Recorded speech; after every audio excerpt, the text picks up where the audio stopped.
Ça y est les amis, l'opération d'infiltration d'Alvarez et de sauvetage de Makarov a enfin été menée avec succès. Makarov est enfin sain et sauf et revenu aux côtés des siens à Fairy Tail et la bataille finale du manga et de l'anime va enfin pouvoir commencer. Tout le monde pour l'instant en tout cas est sain et sauf, tout le monde a pu rentrer à la guilde, même si ça a failli partir au vinaigre avec du coup l'intervention de l'un des 12 Spriggan qui a bien failli faire foirer leur opération de fuite. On va parler aujourd'hui les amis de l'épisode 288 de Fairy Tail avec bien sûr la review et l'analyse comme chaque semaine, comme tous les épisodes on va détailler, résumer et analyser un petit peu tout ce qui s'est passé. Dès le début de l'épisode on a eu bien sûr Mest qui a sauvé Makarov, qui les a ramenés auprès des autres de Fairy Tail, ils discutent entre eux, ils se racontent 2-3 trucs, Makarov en tout cas a sur la conscience le fait qu'il ait bafoué les règles de Fairy Tail, les valeurs de Fairy Tail, toute son histoire, le fait qu'il ait dissous la guilde un an plus tôt et séparé tout le monde, qu'il ait privé tout le monde de leur foyer, de leur famille d'amis, qu'il ait privé tout le monde en tout cas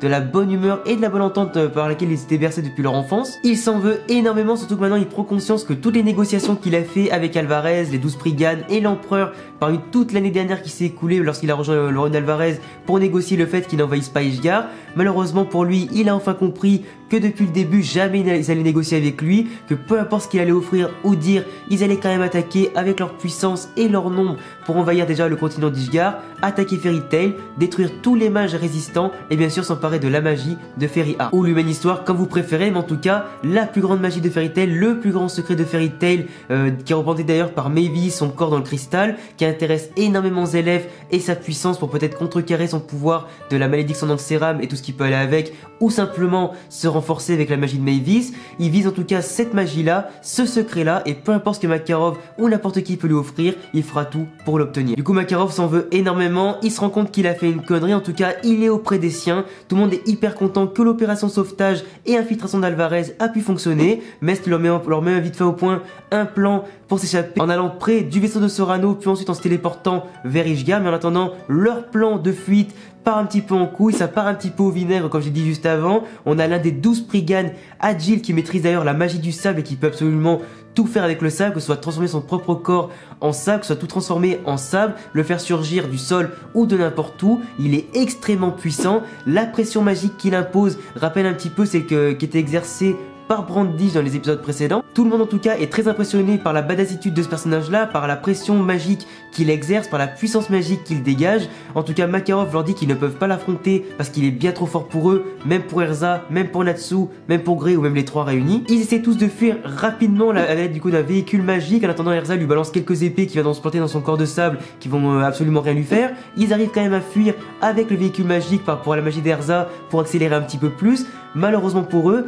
la magie d'Agile est bien plus rapide qu'eux, bien plus résistante qu'eux et bien plus puissante qu'eux. Il les attaque avec une espèce de grand golem de sable qui les attaque incessamment à gauche, à droite, dans tous les côtés. Il n'arrive pas à l'arrêter. On a donc ensuite Lucy et Grey qui vont monter sur le dessus de la carriole pour justement l'attaquer. On a Grey bien sûr qui va activer, aussi charismatique qu'il est, sa magie anti-démon de glace, et Lucy qui va se transformer avec du coup le costume de Sagittarius. On voit que Makarov en tout cas est très impressionné par rapport à tous les progrès des membres de Fairy Tail comme Lucy, comme Grey, qui ont énormément pris en puissance de pouvoir magique. C'est vrai que même si il y a un an il a séparé la guilde, que tout le monde s'est séparé, qu'ils ont ils ont pas pu vivre ensemble pendant un an, chacun a su en tout cas partir dans la bonne direction, faire ses propres aventures, forger sa propre expérience, développer sa magie, devenir plus fort chacun de son côté pour pouvoir être encore plus fort et encore plus soudés que jamais quand ils seront réunis. Donc ils arrivent rapidement à geler le golem, à défoncer un petit peu toutes les créatures de sable qui sont envoyées par Agile, sauf qu'à un moment il a activé sa fameuse technique du piège de fourmillon, je sais plus quoi, pour mettre du coup une espèce de grand tourbillon de sable dès le sol pour avoir du coup une espèce de grand piège pour attirer tout le monde. En plus de ça, il balance des trucs du style il a tué plein de gens, il est bien trop fort, il a fait je sais pas combien de massacres, enseveli je sais pas combien de villages. Au final personne ne s'est sorti de son piège sauf les membres de Fairy Tail qui ont réussi par leur puissance magique à sortir de ce piège là. Il décide maintenant d'envoyer la manière forte avec du coup un espèce de grand tsunami de sable pour défoncer Makarov, etc. D'ailleurs Makarov va se mettre à utiliser sa magie pour grandir, prendre tous les membres de Fairy Tail dans ses bras, les protéger un maximum. Apparemment en plus de ça, ce sable là vise à dessécher totalement tout ce qui touche. Donc imaginez que même si Makarov les protège, s'ils se mettent desséchés, tous les autres aussi vont mourir. Et c'est à ce moment-là les amis, magnifiquement, que le vaisseau de Blue Pegasus arrive dans les airs avec bien sûr toute l'équipe B de Fairy Tail qui était un petit peu avant avec Ichiya et les autres membres de Blue Pegasus. On voit également surtout Luxus qui a balancé sa foudre pour exploser Agile. On voit en tout cas que Luxus, pour le peu qu'on l'a vu jusqu'à maintenant, et du coup qui fait un grand retour fracassant dans l'animé, il est extrêmement puissant, extrêmement badass, il en impose et il montre à quel point il n'a pas peur des 12 Spriggan. Il a donc défoncé à lui tout seul la tempête tsunami de sable de Agile, il a montré que niveau puissance il n'avait rien à envier aux 12 Spriggan. D'ailleurs le 12 Spriggan a commencé un petit peu, enfin Agile du coup a commencé à paniquer, à se chier dessus, il a enfin trouvé un adversaire à sa mesure. Il se dit peut-être que lui c'est vraiment un mec hyper puissant qui aurait pu lui causer des problèmes, voire même le tuer avec ses attaques. D'ailleurs la petite punchline là de Luxus qui était absolument énorme, comme quoi on est attendu pour le dîner, il faut qu'on se casse de là. Il balance une grosse explosion de foudre d'ailleurs qui aura peut-être bien mis mal Agile, qui d'ailleurs aurait peut-être pu crever si Auguste, l'un des 12 autres Spriggan, n'était pas intervenu avec une barrière magique pour le protéger. On voit quand même que Agile était un petit peu inquiété par la puissance de Luxus, en attendant peut-être un vrai combat entre les deux un petit peu plus tard. Après, comme j'ai dit un petit peu avant, tout le monde est rentré sain et sauf à la guilde, tout le monde boit un coup en l'honneur de la mission infiltration qui a été réussie, tout le monde est surtout boit un coup au retour de Makarov, tout le monde est très content de la situation, en attendant bien sûr que Makarov s'exprime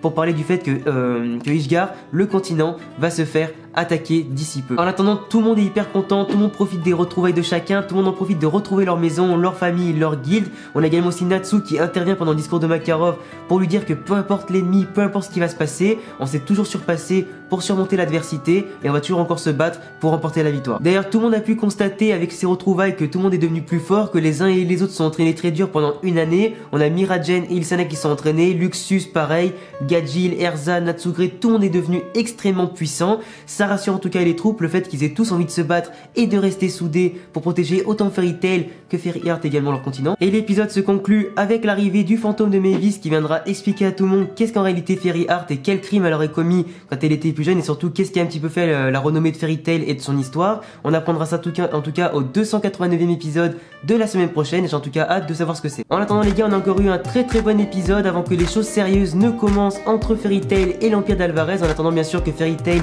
trouve pas mal de ressources, d'alliés pour les aider à combattre l'Empire d'Alvarez qui est bien plus puissant. Les prochains combats entre les 12 Spriggan, l'Empereur et tout ça, ça s'annonce vraiment hyper épique. Je vous laisserai me dire votre avis en tout cas en commentaire. Si t'aimes Fairy Tail, les mangas, les animés, les jeux vidéo bien entendu, bah écoute, abonne-toi à la chaîne, laisse-moi un petit pouce bleu, rejoins tous mes réseaux et tous les liens en description et à bientôt pour une prochaine vidéo. Ciao.